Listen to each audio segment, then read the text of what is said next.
Hello friends, today we'll be discussing difference between ghee versus refined oil, which of them is better for your cooking purposes and which you should use on a daily basis for your day-to-day cooking activities.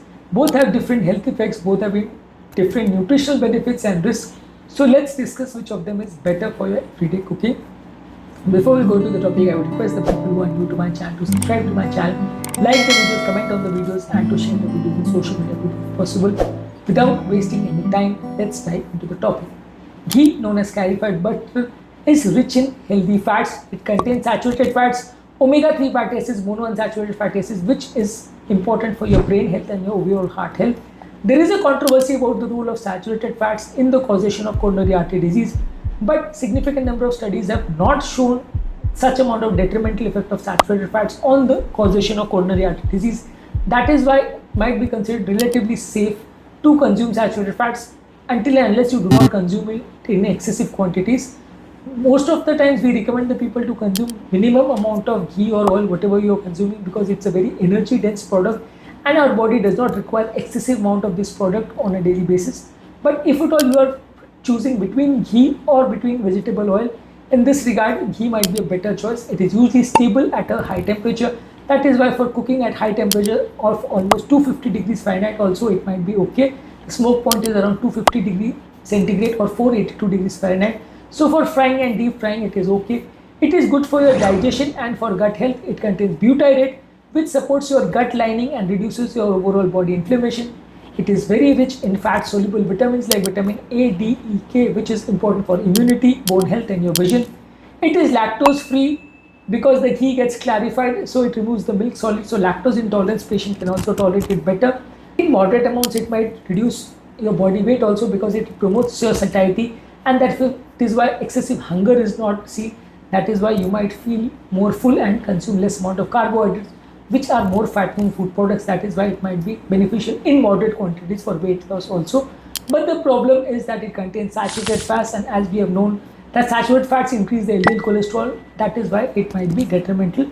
It is calorie dense. One tablespoon contains 120 calories, so overconsumption might lead to weight gain. So it has to be consumed in small quantities, and the quality has to be taken care of, because if it contains any additives or preservatives, or if you are consuming ghee produced from a grain-fed cow, it might contain lower amount of omega-3 fatty acids, which might be detrimental.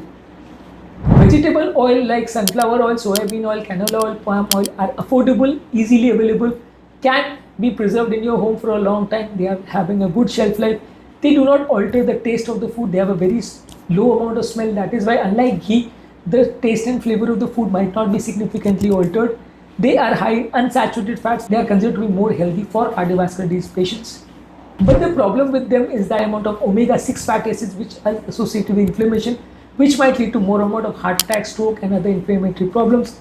They also require high amount of chemical extraction, and these chemicals, especially the hexane, is not considered very good for your overall cardiovascular health. They undergo the process of high heat and bleaching, which destroys whatever antioxidants and nutrients are there inside the oil. So overall, the beneficial effects of these oils are very less. Sometimes because of the effect of bleaching and because of chemical extraction, they might form harmful compounds which might be dangerous and toxic to the body. So overall, we can presume that if at all ghee is consumed, it is natural, it is containing less amount of chemicals, unlike vegetable oil or refined oil, which is highly processed and contains chemicals. Smoke point of ghee is better at around 250 degrees centigrade. Therefore, for high temperature cooking, it is good and it does not get rancid.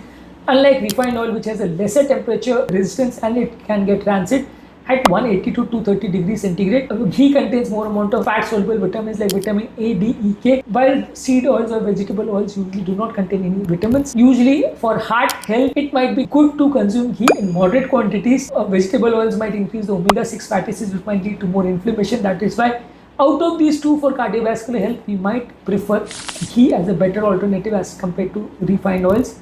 Cooking stability of ghee is better. Seed oils will become unstable at high temperature. Therefore, for traditional cooking, frying and sauteing, ghee might be a better alternative as compared to vegetable oil, which might not be suitable for repeated cooking and for high temperature. So the verdict is that ghee is a better choice for traditional cooking and frying. It has stability, it has better nutrient and has gut friendly benefits. As compared, refined oils contain more amount of chemicals, especially the soybean, corn oil and sunflower oil. These chemicals are added during the process of processing and these chemicals might have an inflammatory effect inside the body. They contain more amount of omega-6 fatty acid, which is not considered very good for your overall health, and it increases the inflammation inside the body. So we might prefer cold pressed oils like olive oil and coconut oil as healthier alternatives to vegetable oil. But as far as possible, if at all we do a head-on comparison between ghee and vegetable oil, we might find that there are significant benefits of consumption of ghee as compared to vegetable oil for your day-to-day cooking benefits. In this topic, we have done a comparative analysis of ghee versus vegetable oil for your day-to-day cooking process, and our verdict is to consume ghee in moderate quantities as an alternative to vegetable oil because it might be better in multiple aspects. Although the role of saturated fats in causation of coronary artery disease also needs to be kept in mind, and you have to discuss it with your cardiologist whether that might be suitable or not, and you have to keep checking your cholesterol values so that till your cholesterol values worsen, then you might take appropriate action. Before I end the topic, I would request the people who are new to my channel to subscribe to my channel, like the video, comment on the videos, and to share the videos in social media group of yours.